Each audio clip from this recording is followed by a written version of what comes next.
ये इस बिल में कहीं भी आघात नहीं हो रहा है, कुछ भी नहीं हो रहा है इसमें। जो बेसिक स्ट्रक्चर में कहीं भी कोई छेड़छाड़ नहीं की जा रही है। आगे मैं ये कहता हूं कि मैं ये कहना चाहता हूं कि सुप्रीम कोर्ट ने केशवानंद भारती जजमेंट के साथ साथ वामन राव, एल चंद्रन कुमार ने कुछ सब्जेक्ट और जोड़े, लेकिन ये इससे कोई ना तो संसद की शक्ति में कमी आ रही है और ना कोई विधानसभा में शक्ति दी है संविधान, उसमें कमी आ रही है।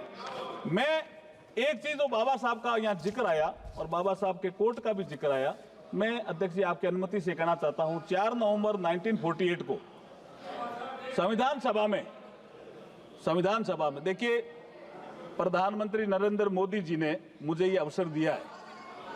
बाबा साहब भीमराव अंबेडकर पहले इस देश के कानून मंत्री थे। जिस वर्ग से बाबा साहब आते थे उसी वर्ग से मैं आ रहा हूं। ये नरेंद्र मोदी जी ने बहुत बड़ा अवसर दिया है मुझे। तो अध्यक्ष जी, मैं ये बात सदन में रख रहा हूं, इसलिए मैं कह रहा हूं कि संविधान सभा में बहस के दौरान, now you have to listen to me, संविधान सभा में बहस के दौरान you have objected, so you have to listen to मी।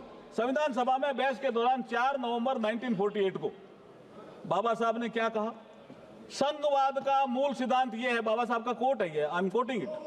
संघवाद का मूल सिद्धांत यह है कि विधायिका और कार्यपालिका की सत्ता केंद्र और राज्यों के बीच केंद्र द्वारा बनाए गए किसी कानून के द्वारा नहीं, बल्कि संविधान द्वारा ही बंटी होती है। क्या? Union list, state list, concurrent list. हम किसी सूची में कोई संशोधन नहीं कर रहे हैं साहब। कैसे संघवाद पे चोट कर रहे हैं? हम नहीं कोई चोट कर रहे हैं। दूसरा, बाबा साहब ने कहा था भारतीय संघ राज्यों के बीच किसी समझौते का परिणाम नहीं है। ये बाबा साहब का कोट ही है कि भारतीय संघ राज्यों के बीच किसी समझौते का परिणाम नहीं है। राज्यों को फेडरेशन से अलग होने का अधिकार नहीं है। फेडरेशन एक संघ है और इसका स्वरूप अविनाशी है, कोई नहीं बदल सकता फेडरल स्ट्रक्चर को। जो निर्णय लेता है सदा देश हित की खातिर जग में, साहस से करता दूर सदा जो भी बाता आदि मग में। मग का मतलब ये मार्ग है। ये इलेक्शन का एक प्रोसेस था, चक्र टूट गया साहब 71 में, तो बाधा आ गई। जो निर्णय लेता है सदा देश हित की खातिर जग में, साहस से करता दूर सदा जो भी बाता आती जग में, अपना सर्वस्व लगा कर भी अपना कर्तव्य निभाता है। जो नेता दूरदर्शी होता है वही इतिहास बनाता है। आज इतिहास बनाने का अवसर आया है। मैं जेपीसी में भेजने का भी प्रस्ताव करता हूं, और अगर आपकी अनुमति हो कि वे दोनों item, I introduce the bill also, both item number 18 और आइटम नंबर 19। ये इस बिल में कहीं भी आघात नहीं हो रहा है, कुछ भी नहीं हो रहा है इसमें। जो बेसिक स्ट्रक्चर में कहीं भी कोई छेड़छाड़ नहीं की जा रही है।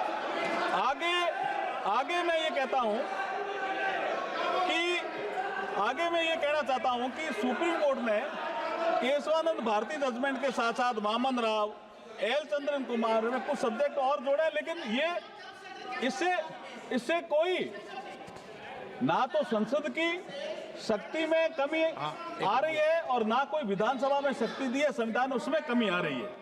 मैं एक चीज, जो बाबा साहब का यहाँ जिक्र आया और बाबा साहब के कोर्ट का भी जिक्र आया, मैं अध्यक्ष जी आपकी अनुमति से कहना चाहता हूं 4 नवंबर 1948 को संविधान सभा में देखिए, प्रधानमंत्री नरेंद्र मोदी जी ने मुझे ये अवसर दिया है। बाबा साहब भीमराव अंबेडकर पहले इस देश के कानून मंत्री थे। जिस वर्ग से बाबा साहब आते थे उसी वर्ग से मैं आ रहा हूं। ये नरेंद्र मोदी जी ने बहुत बड़ा अवसर दिया है मुझे। तो अध्यक्ष जी, मैं ये बात सदन में रख रहा हूं, इसलिए मैं कह रहा हूं कि संविधान सभा में बहस के दौरान, now you have to listen to me, संविधान सभा में बहस के दौरान you have objected, so you have to listen to me. संविधान सभा में बहस के दौरान 4 नवंबर 1948 को बाबा साहब ने क्या कहा? संघवाद का मूल सिद्धांत यह है, बाबा साहब का कोट है ये, आई एम कोटिंग इट। संघवाद का मूल सिद्धांत यह है कि विधायिका और कार्यपालिका की सत्ता केंद्र और राज्यों के बीच केंद्र द्वारा बनाए गए किसी कानून के द्वारा नहीं, बल्कि संविधान द्वारा ही बंटी होती है। क्या? Union list, state list, concurrent list. हम किसी सूची में कोई संशोधन नहीं कर रहे हैं साहब। कैसे संघवाद पे चोट कर रहे हैं? हम नहीं कोई चोट कर रहे हैं। दूसरा बाबा साहब ने कहा था भारतीय संघ राज्यों के बीच किसी समझौते का परिणाम नहीं है। ये बाबा साहब का कोट ही है कि भारतीय संघ राज्यों के बीच किसी समझौते का परिणाम नहीं है। राज्यों को फेडरेशन से अलग होने का अधिकार नहीं है।